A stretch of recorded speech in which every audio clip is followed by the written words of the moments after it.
வணக்கம். இணைந்து கொண்டிருப்பது நியூஸ் ஃபர்ஸ்டின் பிரதான செய்திகளோடு உங்களோடு இணைந்து கொண்டிருக்கும் நான் ரஞ்சனி ராஜரத்னம் ராஜகிருஷ்ணா. நமது விரிவான செய்திகளுக்கு செல்லும் முன்னர் முதலில் இன்றைய தலைப்புச் செய்திகள்.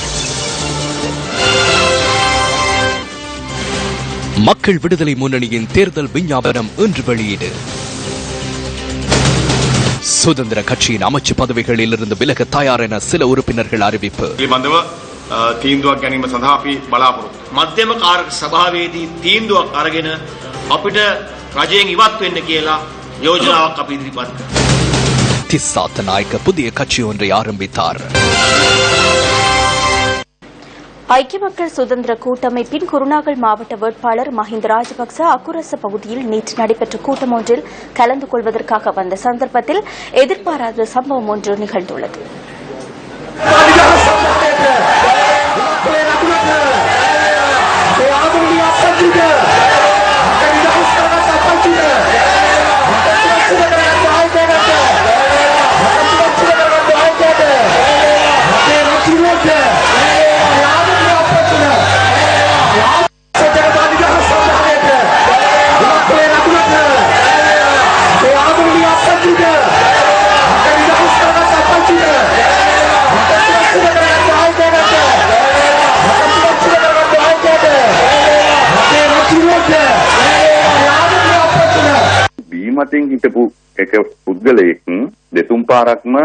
மதுபோதையில் இருந்த ஒருவர் முன்னாள் ஜனாதிபதியின் கையை பிடித்து 2-3 தடவை முயற்சித்தார்.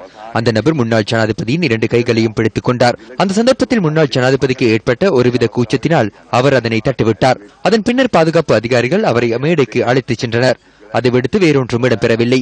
கூட்டத்திற்கு மத்தியில் தனிநபர் மீது தாக்குதல் நடத்துவதற்கோ அல்லது ஆதரவாளர்களுக்கு இடையில் பிரச்சனைகளை ஏற்படுத்துவதற்கோ அல்லது அச்சுறுத்தல் விடுத்துவதற்கோ முயற்சிக்கவில்லை. ගාණ්ඩ හෝ ආධාරකරුවෙකුට ප්‍රශ්නයක් ඇති කරන්න හෝ තර්ජනය කරන්න හෝ අවස්ථාවක් තියෙන එකක් නෙමෙයි. සෙනඟ වැඩිකමට கூட்டம் அதிகமாக இருந்த நிலையில் ஆதரவிற்காக கையை பிடித்து இழுத்தனர். கையில் உள்ள மோதிரத்தை பறிக்க முயற்சித்தனர். அதன் பொது தாக்க முற்பட்டதாக கூறப்படுகின்றது. பேஸ்புக்கில் உள்ள காணொலிகள் மற்றும் முழுதாக பிழையானது. தவறான சம்பவம் ஒன்று இடம்பெறவில்லை. பிரதான அரசியல் கட்சிகளின் தலைவர்கள் தேர்தல் மேடைகளில் தெரிவித்த சில கருத்துக்கள் அடுத்து.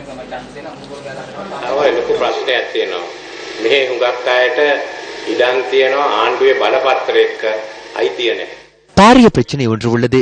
இங்குள்ள பலருக்கு அரசாங்கத்தினால் விநியோகிக்கப்பட்ட காணி உறுதி பத்திரங்கள் இருக்கின்றன, எனினும் உரிமை இல்லாதுள்ளது.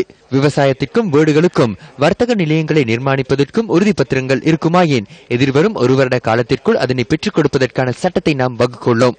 அதேபோன்று தொழில் வாய்ப்புகளை எதிர்பார்த்துள்ள இளைஞர் யுவதிகள் இருக்கின்றனர். எதிர்வரும் 5 வருட கால பகுதிக்குள் 10 லட்சம் புதிய தொழில் வாய்ப்புகளை ஏற்படுத்துவோம் என உறுதியளிக்கின்றேன். வெளிநாட்டு முதலீடுகளை பெற்று அவர்களின் தொழிற்சாலைகளை ஏற்படுத்தி நாட்டில் பாரிய அபிவிருத்திகளை ஏற்படுத்த உள்ளோம். பொருளாதார அபிவிருத்தி வலயங்களை நாங்கள் ஏற்படுத்துவோம். கிழக்கு மற்றும் வடமத்திய மாகாணங்களை மையப்படுத்தி திருகோணமலையில் பொருளாதார அபிவிருத்தி வலயம் ஒன்றை நாம் உருவாக்குவோம். அனல் மின் உற்பத்தி நிலையத்தை ஆரம்பிப்பதற்கான ஒப்பந்தத்தில் நாம் கச்சாத்திட்டுள்ளோம். கல்வி பயிலும் இளைஞர்களுக்கான கணினி பயிற்சி நிலையங்கள், தொழில்நுட்ப மத்திய நிலையங்களை ஏற்படுத்துவோம். பிரதான பொருளாதார பிரச்சனைகளுக்கு நாம் இவ்வாறே தீர்வை பெற்றுக் கொடுக்க உள்ளோம். இந்த வேலை திட்டத்தை முன்னெடுப்பதற்காக பெரும்பான்மையுடன் மட்டக்களப்பு மாவட்டத்தை வெற்றியடைய செய்யுமாறு கேட்டுக்கொள்கின்றேன்.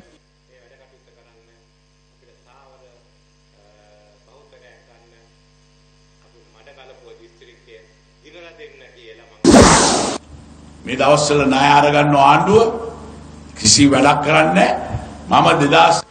அரசாங்கம் இந்த காலப்பகுதிக்குள் கடனை பெற்றுக் கொள்கின்றது. எந்த ஒரு வேலையையும் செய்யவில்லை. நான் 2014ஆம் ஆண்டு நாட்டின் அபிவிருத்திக்காக பெற்ற கடனை விட இவர்கள் இந்த 6 மாதத்தில் அதிகளவான கடனை பெற்றுக் கொண்டுள்ளனர். மக்கள் விடுதலை முன்னணியும் இந்த சோமவம்ச கூறுகின்ற விதத்தில் யானையுடன் இணைந்து கொண்டுள்ளனர்.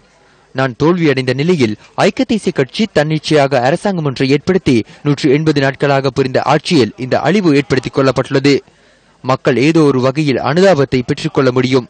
ஒரு பக்கத்தில் கவலை அடைகின்ற போதிலும் மறுபக்கத்தில் மகிழ்ச்சி அடைகின்றேன்.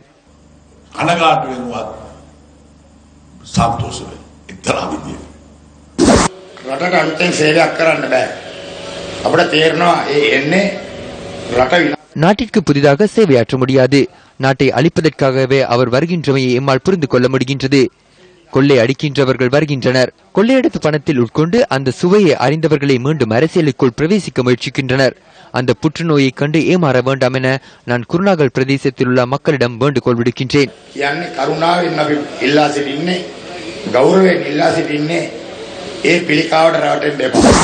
අපි අද යන්නේ රට තුල විප්ලවයක් කරගන්න. මට ඇහුණා අපේ சமூக பொருளாதார அரசியல் புரட்சி ஒன்றை ஏற்படுத்தும் நோக்கிலேயே இன்று நாம் பயணிக்கின்றோம்.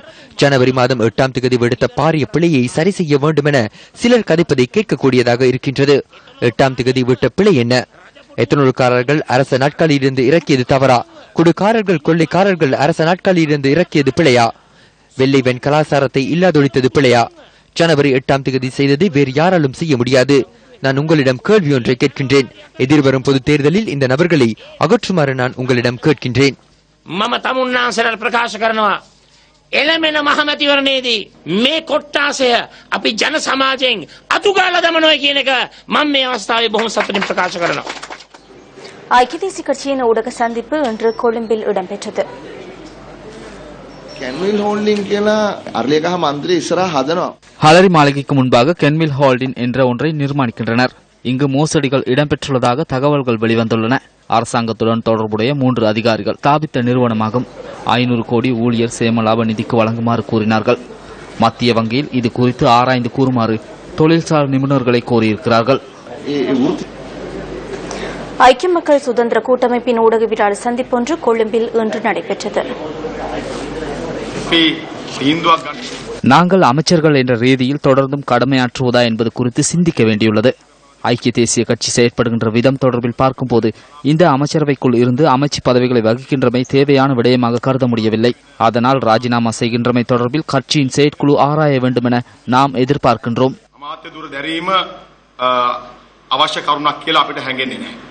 සියලු දෙනා සාකච්ඡා කළ ලිඛිත අද සන්ධ්‍යාවේ கூட்டமைப்பின் தலைவர் ஜனாதிபதி மைத்ரிபால சிறிசேனவிடம் நாம் இன்று எழுத்து மூலம் வேண்டுகோள் ஒன்றை முன்வைத்துள்ளோம். மத்திய செயற்குழுவில் தீர்மானம் ஒன்றை எடுத்து கட்சியிலிருந்து விலகுவதற்கு யோசனை ஒன்றை முன்வைக்குமாறு கோரிக்கை விடுத்துள்ளோம். அந்த தீர்மானத்தை மத்திய செயற்குழு எடுக்கும் என நாம் எதிர்பார்க்கின்றோம். இந்த தீர்மானத்தை எடுத்து 2 மணித்தியாலங்களுக்குள் சகல அமைச்சர்களும் அவர்களின் பதவிகளிலிருந்து விலகி இந்த தேர்தலில் ஐக்கிய மக்கள் சுதந்திர கூட்டமைப்புக்கு ஒத்துழைப்புகளை வழங்க ஒன்று திரள வேண்டும் என்பதனை நாம் இந்த சந்தர்ப்பத்தில் கூறிக்கொள்கிறேன். සම්පූර්ණයෙන්ම මේ මැතිවරණ ව්‍යාපාරයේ ஜனாதிபதி மைத்ரிபால சிறிசேனவுக்கு சிறுபான்மை மக்கள் பெருமளவில் ஒன்று திரண்டனர். அதனை நாங்கள் அறிவோம். சிறுபான்மை மக்களுக்கு பாரிய பல்வேறு பிரச்சனைகள் காணப்பட்டன. அதனால் மைத்ரிபால சிறிசேனவுக்கு வாக்களித்த அனைத்து சிறுபான்மை மக்களிடமும் கோரிக்கை ஒன்றை முன்வைக்கிறேன். இந்த தேர்தலில் ஐக்கிய மக்கள் சுதந்திர கூட்டமைப்புக்கு வாக்களிக்குமாறு நான் கோரிக்கை விடுக்கின்றேன். எவ்வித அச்சமும் கொள்ள தேவையில்லை. பொதுத் தேர்தலில் அர்ஜுன ரணதுங்கவிற்கு ஆதரவு அளிப்பதாக முன்னாள் அமைச்சர் மர்வின் சில்வா தெரிவித்துள்ளார்.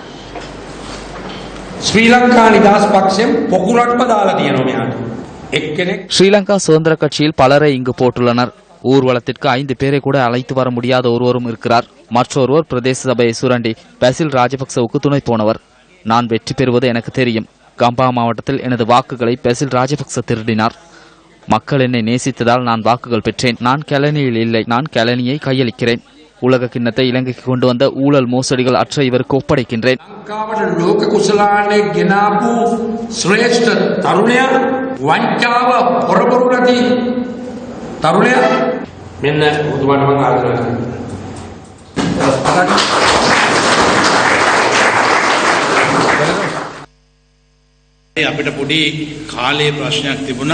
காலம் தொடர்பில் எமக்கு பிரச்சினை காணப்பட்டது. இல்லை என்றால் அன்னத்தில் கேட்டிருக்கலாம். எமது பிரதமர் ரணில் விக்ரமசிங்க அன்னத்தில் கேட்பதற்கு கடும் முயற்சி எடுத்தார். ஆனால் போதிய கால அவகாசம் இன்மையால் ஐக்கிய தேசிய முன்னணியில் தேர்தலில் களமிறங்க தீர்மானித்தோம்.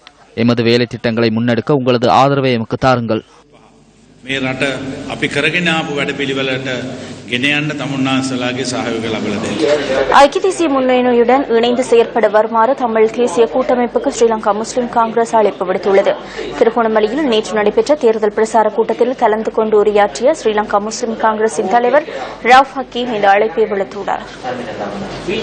மிக விவேகமாக தூரநோக்கோடு இந்த நாட்டை சுபீட்சத்துக்கு இட்டுச் செல்லுகின்ற ஒரு அரசாங்கமாக ஊழல்கள் மீண்டும் தலை தூக்காத, மோசடிகள் இனிமேலும் நடக்காத, சிறுபான்மை சமூகங்கள் இனிமேலும் நசுக்கப்படாத, அச்சத்தினால் பீதியினால் நாங்கள் பாதிக்கப்படாத புதிய ஒரு அரசியல் கலாச்சாரத்தை அமைப்பதற்கு நாங்கள் தயாராக இருக்கிறோம். ஒரு நேச சக்தியாக இருக்கிற தமிழ் தேசிய கூட்டமைப்பும் அடுத்த ஐக்கிய தேசிய முன்னணி அரசாங்கத்தோடு சேர்ந்து அரசாங்கத்திலே அமைச்சு பதவிகளை ஏற்றுக்கொண்டு பலமான சிறுபான்மை சமூகங்களின் ஒற்றுமையுடன் கூடிய ஒரு ஆட்சியாக நாங்கள் மாற வேண்டும். அதுதான் எங்களுடைய விருப்பமாகவும் இருக்கிறது என்பதையும் மிக திட்டவட்டமாக கூறி, முன்னாள் அமைச்சர் பெசில் ராஜபக்ச இன்று கந்தலாய் பிரதேசத்தில் இடம்பெற்ற மக்கள் சந்திப்பில் கலந்து கொண்டார். கந்தலாய் பகுதியில் இன்று பகல் ஏற்பாடு செய்யப்பட்டிருந்த கூட்டம் ஒன்றிற்கு முன்னாள் அமைச்சர் பெசில் ராஜபக்ச வருகை தந்திருந்தார். அவருடன் முன்னாள் அமைச்சர் சுசந்த புஞ்சிநிலைமையும் வருகை தந்திருந்தார்.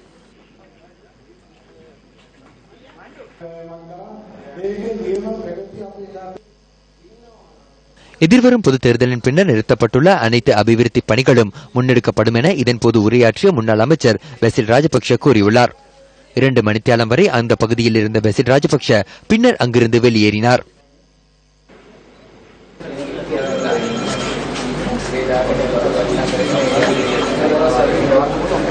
முன்னாள் அமைச்சர் திசாத்த நாயக்க புதிய கட்சி ஒன்றை ஆரம்பித்துள்ளார். எக்ஸத் புரவசி பெருமுன என்ற பெயரில் இந்த கட்சி இன்று ஆரம்பித்து வைக்கப்பட்டது. ஜனநாயகவாத லிபரல் கொள்கையே எமது அடிப்படை கொள்கையாகும். ஜனநாயகத்தை கௌரவித்தல் மற்றும் ஜனநாயக ஆட்சி என்பவற்றுக்கு முக்கியத்துவம் அளித்து இதனை மையப்படுத்தி பொருளாதார கொள்கையும் காணப்படுகின்றது. தரிப்பிடக சபையினால் மொழிபெயர்க்கப்பட்ட 3 நூல்கள் ஜனாதிபதி மைத்ரிபால சிறிசேனவிடம் இன்று கையளிக்கப்பட்டன. ஜனாதிபதி செயலகத்தில் இந்த நிகழ்வு இடம்பெற்றது. பௌத்த சாசன அமைச்சு மற்றும் பௌத்த விவகாரங்களுக்கான திணைக்களம் ஆகியவற்றின் விசேட திட்டத்தின் கீழ் இந்த நடவடிக்கை முன்னெடுக்கப்படுகின்றது.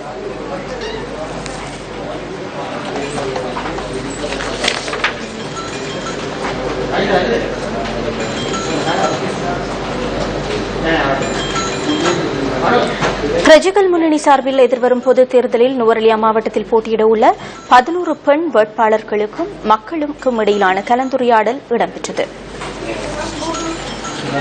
பொதுமக்களுக்கும் பிரஜைகள் முன்னணியின் 11 பெண் வேட்பாளர்களுக்கும் இடையிலான சந்திப்பு நுவரெலியாவில் இடம்பெற்றது. இதன்போது பல்வேறு இடங்களிலிருந்து ஏராளமான பொதுமக்கள் வேட்பாளர்களுக்கு ஆதரவு தெரிவித்து கலந்துரையாடியுள்ளனர். மலையகத்தில் தோட்ட தொழிலாளர்களை வெறும் தலைவிகளாக, அதாவது மாதர் சங்க தலைவிகளாக, பார்வையாளர்களாக, மேதின காலங்களிலே வந்து கைத்தட்டும் பார்வையாளர்களாக மாத்திரமே முன்னே அரசியல்வாதிகள் அவர்களை அழகு பார்த்தார்கள். ஆனால் இம்முறை எங்களுடைய சகோதரிகள், எங்கள் தாய்மார்கள், எங்களுடைய தங்கச்சிமார்கள் பாராளுமன்றத்துக்கு செல்ல போகின்றார்கள். இலங்கை அரசியல் வரலாறுல, அதுவும் மலையக அரசியல்ல தோட்ட கொழுந்து பறிக்கும் பெண்களை பாராளுமன்ற தேர்தலுக்கு களம் இறக்குனதை பற்றி எல்லாரும் பேசிக்கிறாங்க. மலையகத்தில் பெரிய ஒரு விஷயம், இது பெரிய அரசியல் இடம் பிடிக்க போகுது. இதுதான் மலையகத்தில் பெரிய ஒரு திருப்பு முனை. நிறைய அரசியல்வாதிக லட்சக்கணக்கான நோட்டீஸ்கள் அடிச்சு நான் தான் திருப்பு முனை, நான் தான் மலையகத்தின் வித்துன்னு சொல்றாங்க. நான் இப்ப சொல்றேன், அவங்களுக்கு மலையகத்தினோட திருப்பு முனை இதுதான். நாங்கள் என்ன கொஞ்ச காலம் இருக்க போறோம். தேர்தலில் இப்ப வாக்குரிமை கேட்கறது நம்ம தமிழ் ரத்தத்தை 11 பேரை தெரிவு செஞ்சிருக்காரு. இவங்களை 11,000 ஆக்கிறது அடுத்த தேர்தலில் நிச்சயமா வரும் நான் நம்புறேன். படித்த இளைஞர்கள், படித்த பெண்மணிகள் வீட்டில் இருக்காங்க, வாங்க வெளியே அவங்களோட சேருங்க. நம்ம நுவரெலியா மாகாணத்தில் தமிழ் ரத்தம் பார்லிமெண்ட்டுக்கு 11 பேருக்கு போனது 11,000 பேர் போறதுக்கு எதிர்காலம் காத்துக்கிட்டு இருக்கு. எமது செயலாளர் நாயகம் அவர்கள் ரங்கசார் சொல்லியது போல ரோட்டை யாரும் பார்க்கல, ஓட்டத்தான் பார்த்தாங்க அப்படின்னு சொன்னது போல எங்களை யாரு எப்படி படிச்சுட்டு எந்த தகமை எவ்வளவு பெண்களை, நாங்களும் ஆண்களா இருக்கலாம், எங்க மனைவிமார்களா இருக்கலாம், அக்கா தங்கச்சி யாரும் தாயாவும் இருக்கலாம், பெண்களை ஒரு குறைஞ்ச இடையில தான் இடம் போட்டு எல்லாருமே பார்த்துருக்காங்க. சேர் சொல்லும் போது அடுப்பு ரொட்டி சூட இதுகளுக்கு தான். ஆனா இவ்வளவு திறமையான பெண்கள் இருக்கு அப்படிங்கிறத வெளி உலகத்துக்கு கொண்டாந்தது எமது ரங்காசேர் அவர்கள் தான். அன்னைக்கு நான் நியூஸ்ல பார்க்கும்போது வடமாநிலத்தில் பேசினாங்க மகளிர் சங்கத்தில் விஜயகலா மகேஸ்வரன் அவர்கள். எனக்கே அப்படியே ஒரு புல்லரிச்சு போனுச்சு. ஏன்னு கேட்டா நம்மளே இந்த நுவரெலியா மாவட்டத்தில் நம்மளே இதை தெரிஞ்சுக்கிறாம இருக்கோம். பெண்களுக்கு முன்னுரிமை வழங்கப்பட்டு பாராளுமன்றத்திற்கு பிரவேசிப்பதற்கான சந்தர்ப்பத்தை வழங்கிய பிரஜைகள் முன்னணியின் செயலாளர் நாயகம் ஜே ஸ்ரீரங்காவின் செயற்பாட்டை பல்வேறு தரப்பினரும் தொடர்ந்து வரவேற்கின்றனர். உள்ளூராட்சி சபைகளுக்கான பெண்கள், பாராளுமன்றத்துக்கான பெண் உறுப்பினர்களை தெரிவு செய்தல் போன்றவற்றிலே பெண்களுக்கு முன்னுரிமை கொடுக்கப்பட வேண்டும் என்று பல பெண்கள் நிறுவனங்கள் குரல் கொடுத்துக் கொண்டிருக்கின்றன. அந்த வகையிலே இலங்கையிலே இருக்கின்ற சில முக்கியமான தமிழ் கட்சிகள் கூட செய்யாத ஒரு பணியை மலையகத்திலே இருக்கின்ற ஸ்ரீலங்காவை தலைமையாக கொண்டு இயங்குகின்ற பிரஜைகள் முன்னணியிலே காண முடிகின்றது. என்றால் பிரஜைகள் முன்னணியிலே 11 பெண்களுக்கு பாராளுமன்றத்தில் போட்டியிட சந்தர்ப்பம் வழங்கியிருப்பது ஒரு முன்மாதிரியாக எடுத்துக்காட்டாக எடுத்துக்கொள்ளலாம். ஏனென்றால் பெண்களுக்காக நிறைய பிரச்சனைகள் அனுபவிப்பவர் பெண்கள் தான். அந்த வகையிலே பெண்களுடைய பிரச்சனைகள் இன்னொருவர் சொல்லி அடுத்தவர் கூறுவதை விட பெண்களுடைய பிரச்சனைகள் பெண்களே பாராளுமன்றத்திலோ ஏனைய இடங்களிலே முன்னெடுத்தல் பொருத்தமானது. அந்த வகையிலே இந்த மலையகத்திலே இருக்கின்ற பெண்கள் நிறைய பிரச்சனையை அனுபவிப்பவர்கள். அவர்களுக்காக குரல் கொடுப்பதற்காக 11 பெண்களை போட்டியிட நிறுத்திய பிரஜைகள் முன்னணி செயலாளர் அவர்களுக்கு எனது வாழ்த்தினை கூறிக்கொள்கின்றேன். இலங்கை தொழிலாளர் காங்கிரஸை பிரதிநிதித்துவப்படுத்தி பதுளை மாவட்டத்தில் போட்டியிடும் வடிவேல் தேவராஜ் தொடர்பில் நியூஸ் ஃபர்ஸ்ட் கொண்டு வரும் தொகுப்பு அடுத்து.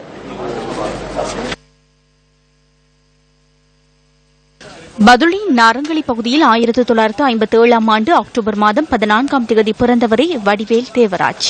பதுளை நாரங்களி தமிழ் கலவன் பாடசாலையில் ஆரம்ப கல்வியை தொடர்ந்த தேவராஜ் பின்னர் கந்தைக்கத்திர தமிழ் மகா வித்தியாலயம் மற்றும் சரஸ்வதி தமிழ் மகா வித்தியாலயம் ஆகிய பாடசாலைகளில் கல்வியை தொடர்ந்துள்ளார்.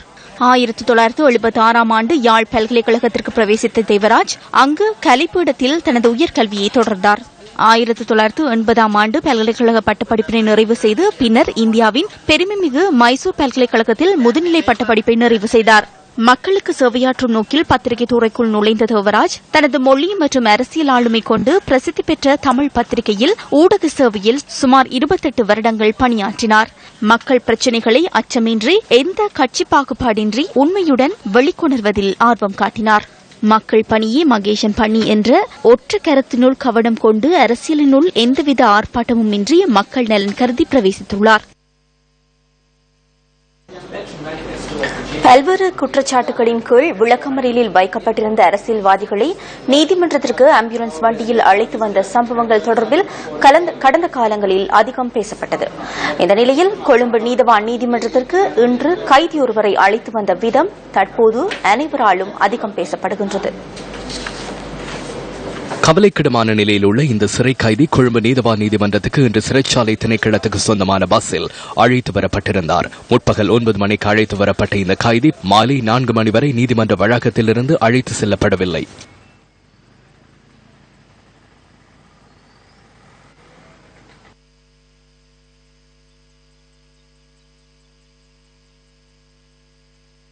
இந்த கைதி இவ்வாறான நிலை எதிர்நோக்கியுள்ள சந்தர்ப்பத்தில் கடந்த காலங்களில் சில அரசியல்வாதிகள் நீதிமன்றத்துக்கு அழைத்து வரப்பட்ட விதமே இது.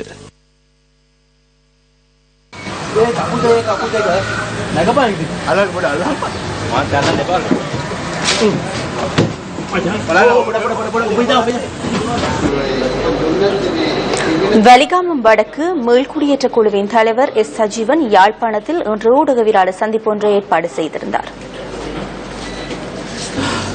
25 வருடங்களாக தொடர்ந்து ஒவ்வொரு தேர்தல்களும் வந்து போய்கொண்டிருக்கின்றது.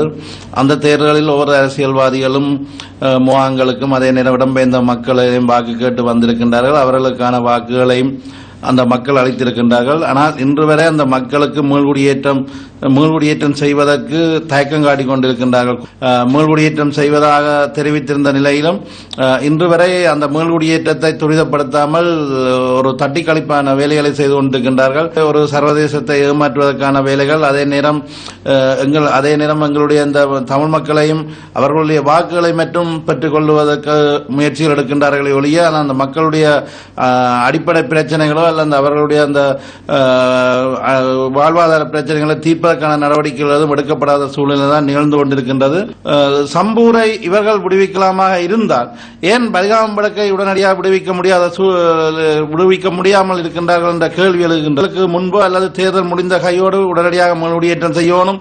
அதை தவறுமுலத்தில் இது அவர்களுக்கான இறுதி தேர்தலாக இந்த அரசியல்வாதிக்கு இருக்கும் என தெரிவித்துக் கொள்கிறோம். எங்களுடைய மீள்குடியேற்றத்தை உடனடியாக துரிதப்படுத்தி எங்களை மீள்குடியேற்றம் செய்த பின் எங்களுடைய முகாம்களுக்கோ அல்லது நீங்கள் எங்களுடைய மக்களை சந்திக்கிறதுக்கு வரலாம்.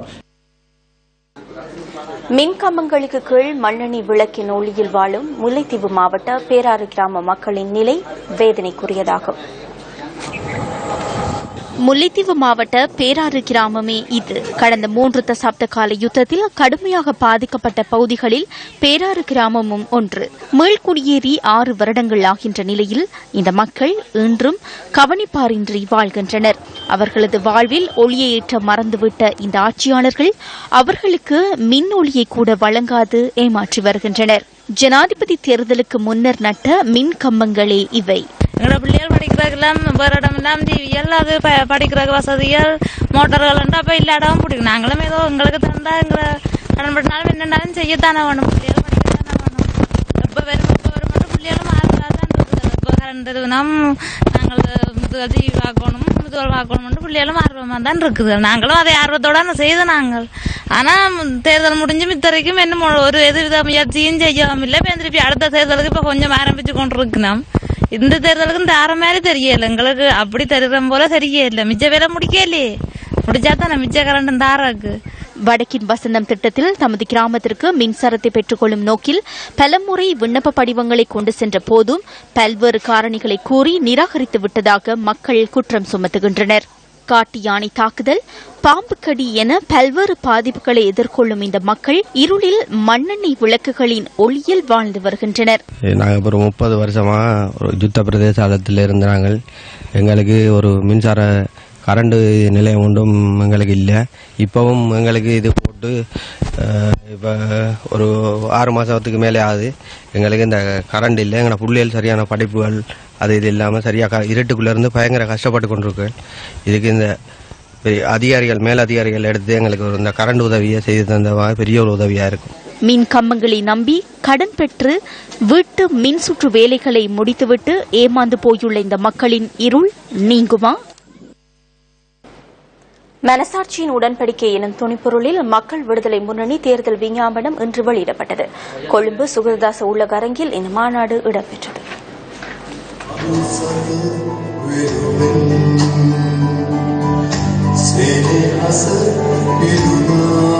பல்வேறு அமைப்புகள், நபர்கள் மற்றும் பல்துறைசார் நிபுணர்களின் ஆலோசனைகள் மற்றும் கருத்துக்கள் ஒன்றிணைத்து தயாரிக்கப்பட்டுள்ள மனச்சாட்சியின் உடன்படிக்கையில் 5 பிரதான விடயங்கள் உள்ளடக்கப்பட்டுள்ளன. மக்கள் நலன்சார் ஆட்சி, உயரிய மனித வளம், நவீனமய மற்றும் தொழில்மயமான நாடு, நியாயமான சமூகம் மற்றும் அடிமையில்லாத மனிதர் இவை முக்கிய 5 விடயங்களாகும். மக்கள் நலன்சார் ஆட்சியின் கீழ் அரசு வியூகம், அரசு அதிகாரம் மற்றும் அரசு செயற்பாடு தொடர்பாக அவதானம் செலுத்தியுள்ள மக்கள் விடுதலை முன்னணி அடிப்படை உரிமைகள், தேசிய பாதுகாப்பு, தேசிய ஒற்றுமை மற்றும் சர்வதேச கொள்கைகள் தொடர்பில் கூடிய அவதானம் செலுத்தப்பட்டுள்ளது. உயரிய மனித வளம் என்ற தலைப்பின் கீழ் கல்வி மற்றும் சுகாதாரம் தொடர்பில் அவதானம் செலுத்தப்பட்டுள்ளது. நீர், உணவு, போஷாக்கு மற்றும் சுகாதாரம், விளையாட்டு, உடல் ஆரோக்கியம், விஞ்ஞானம் மற்றும் தொழில்நுட்பம் போன்ற துறைகள் தொடர்பிலும் மக்கள் விடுதலை முன்னணி அவதானம் செலுத்தியுள்ளது. சாதாரணமான சமூகம் என்ற தலைப்பின் கீழ் மக்கள் விடுதலை முன்னணி அடிப்படை மனித உரிமைகள், நீதிமன்றம், ஊழல் மோசடிகளை தடுத்தல் என்பவை வலியுறுத்தப்பட்டுள்ளன.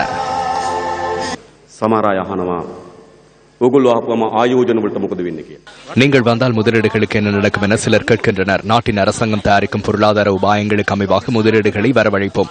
நாம் அனைவரும் ஒன்றிணைந்தால் நாட்டில் உற்பத்தி துறையை முன்னோக்கி கொண்டு வந்து உலக சந்தையில் உற்பத்தி சபையின் பகுதியை 5 ஆண்டுகளுக்குள் பெற்றுக்கொள்ளும் திட்டத்திற்கு நாம் செல்வோம். நாட்டை திருத்த வேண்டும். நாட்டு மக்களுக்கு உறுதி அளிக்கிறோம். 1ஆம் வகுப்புக்கு சேர்த்துக் கொள்ளப்படுகின்ற 3,60,000க்கும் கல்வியுடனான தொழில் வாய்ப்பை வழங்குவது எமது நோக்கமாகும். அனைத்து குடும்பங்களுக்கும் வீடு வழங்கும் பொறுப்பை மக்கள் விடுதலை முன்னணியின் அரசாங்கம் ஏற்றுக்கொள்கிறது. சுகாதாரமான வாழ்விற்கு தேவையான வசதிகளை ஏற்படுத்துவது மக்கள் விடுதலை முன்னணியின் முக்கிய விடயமாகும். வழக்கு விசாரணைகளை செயற்திறன் மிக்கதாக்கும் நீதிமன்ற கட்டமைப்பை உருவாக்குவதை மக்கள் விடுதலை முன்னணி பொறுப்பேற்கிறது. 67 வருடங்கள் என்ன செய்தனர்? தேசிய ஒற்றுமையோ நல்லிணக்கத்தையோ உருவாக்க முடியும். 8 மணி பிரதான செய்திகள் நிறைவடைந்தன. வணக்கம்.